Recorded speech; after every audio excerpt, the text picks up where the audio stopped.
آخری خط کے جواب میں۔ گورکھپور ایک ایسا شہر ہے جہاں دو تہذیبیں ایک دوسرے سے ملتی ہوئی صاف نظر آتی ہیں۔ سب سے زیادہ دلچسپ یہاں کی مقامی زبان ہے، جس پر اودھی اور بھوجپوری دونوں زبانوں کا اثر صاف معلوم ہوتا ہے۔ جس طرح مختلف علاقوں میں دو الفاظ کی آوازیں تخفیف کے ساتھ نکال کر ایک لفظ بنا لیا جاتا ہے، اسی طرح یہاں بھی ہوتا ہے۔ مثال کے طور پر اگر کسی کو دریافت کرنا ہے کہ بازار چلو گے تو یہاں یوں کہیں گے بازار چلیو، یا پھر اگر کہنا ہو وہ کہہ رہے تھے تو اس جملے کو تخفیف کے ساتھ یوں کہتے ہیں وہ کہت رہن۔ یقین جانو ہمارا مخرج اب بھی درست نہیں ہے۔ ہمارے خیال سے اس علاقے میں آوازوں کی تخفیف کر کے بولنے کا چلن بہار کے ضلع سیوان سے آیا ہوگا۔ سیوان کے مضافات میں اگر کسی کا نام غلام عباس ہو تو اسے غلمباس کہہ دیا جاتا ہے اور کوئی برا بھی نہیں مانتا۔ لیکن ایک بات نہیں سمجھ میں آتی کہ آخر سیوان کی بولی میں بنگالی کی طرح آوازوں کو گول گول کر کے بولنے کا چلن کیوں کر آیا، جبکہ میتھلی زبان جو کہ علاقے کے اعتبار سے بنگال سے سب سے زیادہ قریب ہے، اس زبان میں کھڑی کھڑی آوازیں ہیں۔ مثال کے طور پر اگر کسی کو کہنا ہوگا کہ آپ کیوں کھڑے ہیں، بیٹھ جائیں، تو میتھلی میں کچھ یوں کہیں گے کیا لٹھارل چھے بیسو نے۔ سیوان کے مضافات میں اردو کے الفاظ کا بکثرت استعمال ہے، لیکن ان کا مخرج نہایت دلچسپ ہے۔ مثال کے طور پر اگر ہم کہیں گئے تھے تو وہ کہیں گے گوئے رہے، یا اگر ہم کہیں تقریر کی جا رہی ہے تو وہ کہیں گے تقریر کی جا رہی ہے۔ بہرحال گورکھپور کی کئی چیزیں مشہور ہیں، جن میں ریل کارخانہ، یہاں کی ہتھ کرگھے کی چادریں اور دو پارک۔ ایک پارک کا نام لال ڈگی پارک ہے اور دوسرے کا نہایت ہی دلچسپ نام ہے۔ دوسرے پارک کو یہاں ہوئی پارک کہا جاتا ہے۔ ہم نے جب پہلے پہل ہوئی پارک کا نام سنا تو چونک گئے۔ یہ پارک کینٹونمنٹ کے علاقے میں ہے۔ کافی طویل و عریض پارک ہے۔ چونکہ یہ علاقہ شہر سے کافی باہر ہے، اس لیے شروع میں جانا ممکن نہ ہو سکا، لیکن ہمیشہ تجسس رہا کہ آخر اس کا نام ہوئی پارک کیوں ہے۔ ایک دفعہ یوں ہوا کہ ہمارے ایک دوست کو اپنی کسی خاتون دوست سے ملاقات کرنے جانا تھا۔ نئی محبت تھی۔ ان دنوں لڑکوں لڑکیوں میں اتنا حوصلہ نہیں ہوتا تھا کہ کسی سے کہیں بھی ملاقات کر لیں۔ بہرحال ہمارے پاس ماموں کا دیا ہوا ایک اسکوٹر تھا۔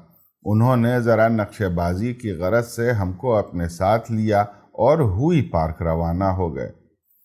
واقعہ یہ ہے کہ ہم کو وہاں پہنچنے کے بعد معلوم ہوا کہ ہم لوگ یہاں کیوں آئے ہیں۔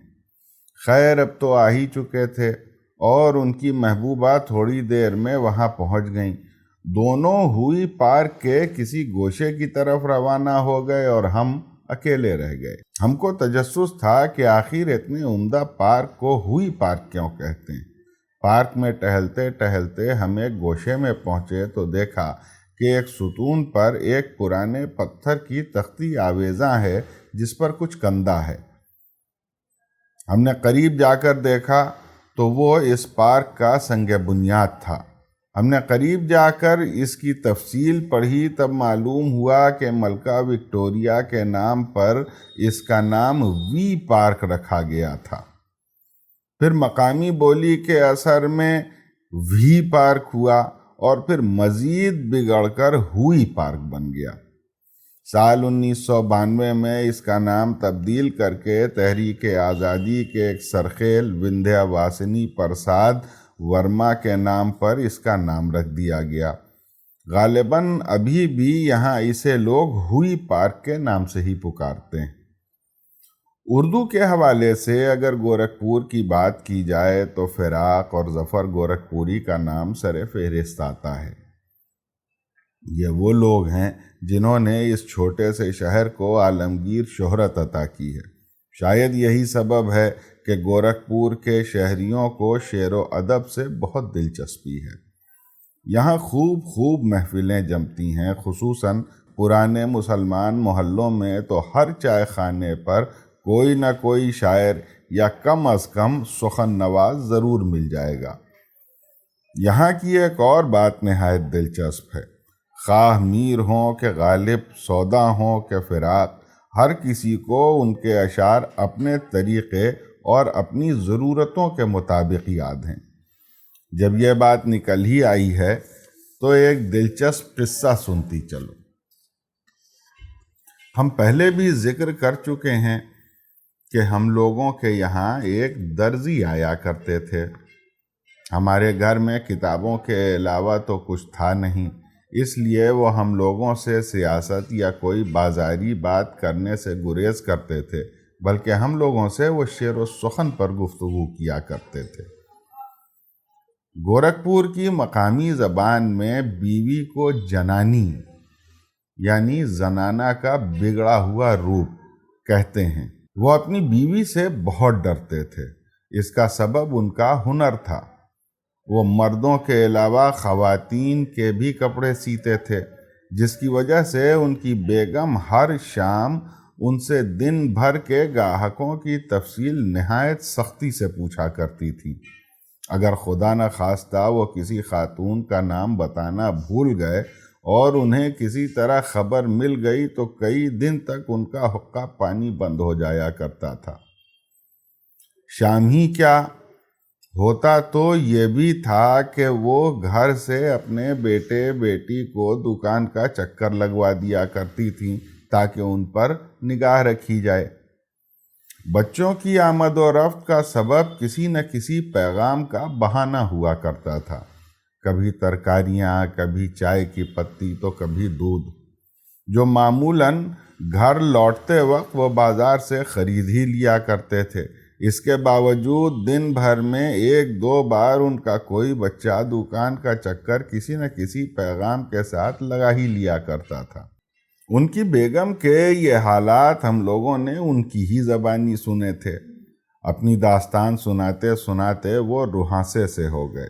ہم بھائیوں میں سے کسی نے انہیں پانی دیا۔ ایک آدھ گھونٹ لینے کے بعد انہوں نے چند گہری گہری سانسیں لیں، پھر کہنے لگے، بھائی صاحب، غالب صاحب کی بھی بیگم شاید ایسی ہی رہی ہوں گی، تبھی انہوں نے یہ شعر کہا ہے۔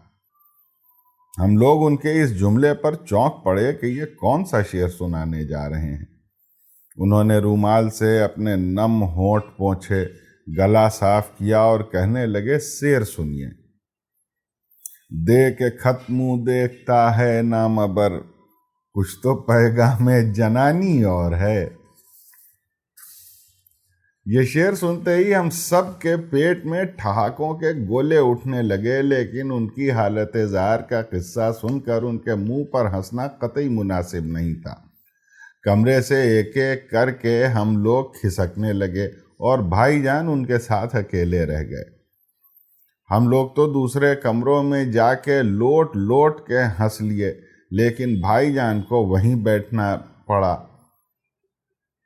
اماں ہم سب سے پوچھتی رہیں کہ کیا بات ہے، لیکن ہم لوگوں کو ہنسنے سے فرصت ہی کہاں تھی۔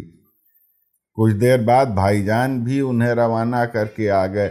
ان کی شکل پر نگاہ پڑتے ہی ہم لوگ ایک ساتھ پھر سے ہنسنے لگے۔ اماں کی کچھ سمجھ میں نہیں آیا۔ وہ کچھ دیر تو ہم لوگوں کی دیوانہ وار ہنسی دیکھتی رہیں، پھر آہستہ سے بولیں، سب کے سب پاگل ہو گئے ہیں، اور اٹھ کر کمرے میں چلی گئیں۔ دوستو، قصہ جاری ہے۔ ریڈیو اردو کی یہ پیشکش اگر آپ کو پسند آئی ہو تو اسے لائک، شیئر اور سبسکرائب کرنا نہ بھولیں، اور ہاں، بیل آئیکن جاتے جاتے ضرور دبا دیں۔ بہت بہت شکریہ۔